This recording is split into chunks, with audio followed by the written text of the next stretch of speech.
আমার কোনো কথার দাম কি তোমার কাছে আছে?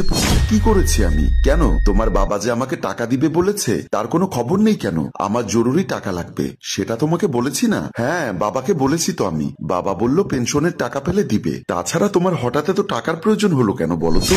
নতুন কোনো ব্যবসার কথাও তো তুমি বলনি। বিজয় চিৎকার দিয়ে বলল, এত কথা তোমাকে বলতে পারবো না। কই, বিয়ের সময় কত কি দেবে বলেছে, আমি কি কিছু নিয়েছি? বিজয় রাগ করে রুম থেকে বের হয়ে যায়। পেছন পেছন ফুলও চলে আসে। বিজয়ের চিৎকার শুনে বিজয়ের বাবা মাস্টার মামুন চৌধুরী দৌড়ে আসে, আর রান্নাঘর থেকে মা কাজল বেগম ছুটে আসে। বাবা বলল, কিরে বিজয়, তুই এমন করে চিৎকার করছিস কেন? কি নিয়ে রেগে আছিস? বৌমা তো কিছু বলতে চাচ্ছে মনে হয়। বৌমার কথা না শুনেই কই যাস? না বাবা, সে আর কি বলবে, এমনি সাজগোজের জিনিস আনতে বলবে আর কি। তখনই ফুল বলল, না বাবা, ও আমাকে টাকার কথা বলছে কয়েকদিন ধরে, আজকেও টাকার কথা বলে চিৎকার করছে। আমি নাকি বাবার কাছ থেকে টাকা এনে দিব। বাবা বলল, ছি বিজয় ছি, তুই এত নিচু মনের হয়ে গেলি? ভুলে গেছিস তোর বাবা একজন মাস্টার, গ্রামে তার কত সুনাম, আর তুই কিনা শ্বশুর বাড়ি থেকে ছি ছি ছি। বিজয় কিছু না বলে ফুলের দিকে তাকিয়ে নাক ফুলিয়ে বের হয়ে যায়। মা বলল, বৌমা এসব কথা কাউকে বলো না, তাহলে আমাদের সম্মানটা ধুলোয় মিশে যাবে। বাবা মা, আপনারাও তো আমার বাবা মা, আমি কিছু মনে করিনি। আর হ্যাঁ বাবা, বিজয় আগে তো এমন ছিল না। কি এমন জরুরি কাজে তার টাকা লাগছে? কোনো কিছুই তো বলেনি আমাকে। একটু পর দরজায় কলিং বেলের আওয়াজ শুনে দরজা খুলে দেয় ফুল। দরজা খুলতে একটি মহিলা ভেতরে ঢোকে। ফুল তা দেখে একদম অবাক। মা, বাবা একটু এদিকে আসুন তো। বাবা মা দুজনেই আসে, আর দেখে একটা মেয়ে পুরনো একটা শাড়ি, কোলে একটা বাচ্চা নিয়ে দাঁড়িয়ে আছে। কেউ কিছু বলার আগে মেয়েটি বলল, আপনাদের সাথে আমার কিছু কথা ছিল। বিজয়ের বাবা বলল, আচ্ছা মা, আগে ভেতরে এসে বসো, এই অবস্থায় দাঁড়িয়ে থাকতে কষ্ট হবে, তারপর না হয় সব কথা শুনবো। তারা সবাই সোফার দিকে চলে আসে। সোফায় বসে বাবা বলল, এবার বলো মা, কে তুমি? আঙ্কেল, বিজয় কি বাড়িতে নেই? না মা। আর বিজয়কে তুমি কিভাবে চেনো? সে অনেক কথা আঙ্কেল। মা বলল, তোমার কোলে ছোট বাচ্চা, তোমার পাশেও কেউ নেই, কি হয়েছে বলো তো? বাবা মা, আমার নাম নীলা, আপনাদের আদরের ছেলে বিজয় আমার স্বামী, আর এই বাচ্চাটাও বিজয়। কথাটি শুনে সবাই বেশ অবাক। ফুল যেন তার ভেতরে নেই। ফুল আমতা আমতা করে বলল, কি সব বলছেন? পাগল হয়েছেন? কোথা থেকে উড়ে এসে জুড়ে বসে বিজয়কে জামাই বলে দাবি করছেন? ও তাহলে আপনি বিজয়ের বউ? তার মানে আমাকে মিথ্যা বলা হয়েছে যে সে বিয়ে করেনি। বাবা বলল, তোমার কথা আমরা কেন বিশ্বাস করব?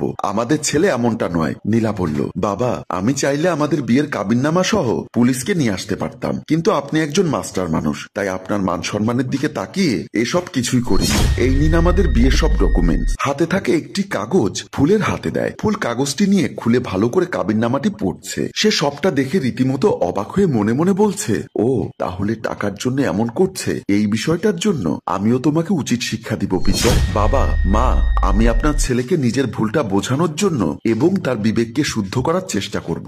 আপনারা সে সুযোগটা আমাকে দিন। সবাই একটু শুনুন। তারপর সবাই ফুলের দিকে ঝুঁকে প্ল্যানটি শুনছে।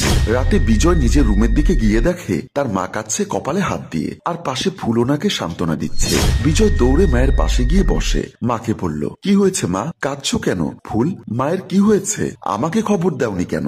মা সারা দিন কিছু বলেনি। তুমি বের হওয়ার পর মায়ের মোবাইলে কল আসে। কে কল করেছে জানি না, কোনো একটা মহিলা কল দিয়ে বলল, হ্যালো মিসেস কাজল, আমি মিসেস শাহিদা বলছি, মানে আপনার স্বামীর দ্বিতীয় বউ। আমি মামুনকে এতটাই ভালোবেসে ফেলেছি যে তার প্রথম বউ থাকা সত্ত্বেও আমি বিয়েতে রাজি হলাম। আর হ্যাঁ, আমাদের একটা ফুটফুটে বেবিও আছে। কি কি সব বলছো? মা বলল, হ্যাঁ রে বাবা, ওই মহিলাটি আরো বলেছে তাদের মেম্বার চেয়ারম্যান ও পুলিশকে নিয়ে আসতো, কিন্তু প্রথমে সাবধান করার জন্য মহিলাটিকে এখানে নিয়ে আসার জন্য বেশ চাপ দিচ্ছে। একে তো তোর বাবা শিক্ষক, তার ভেতরে ওনার ছেলে বড় হয়েছে, আমাদেরকে মানুষ থুথু দিবে মুখে। মা কেঁদো না, আমি বাবার সাথে কথা বলে দেখি কি থেকে কি হলো, সবটা আগে জানি, তারপর ব্যবস্থা নেওয়া হবে। বিজয় এখান থেকে উঠে চলে যায়। বিজয় বাবা রুমের দিকে যায় আর দেখে তার বাবা ও চাচাতো ভাই রাজু দুজনে চিন্তিত মন নিয়ে বসে আছে। বিজয় তাদের কাছে যায়। রাজুকে বলল, রাজু তুই কখন এলি?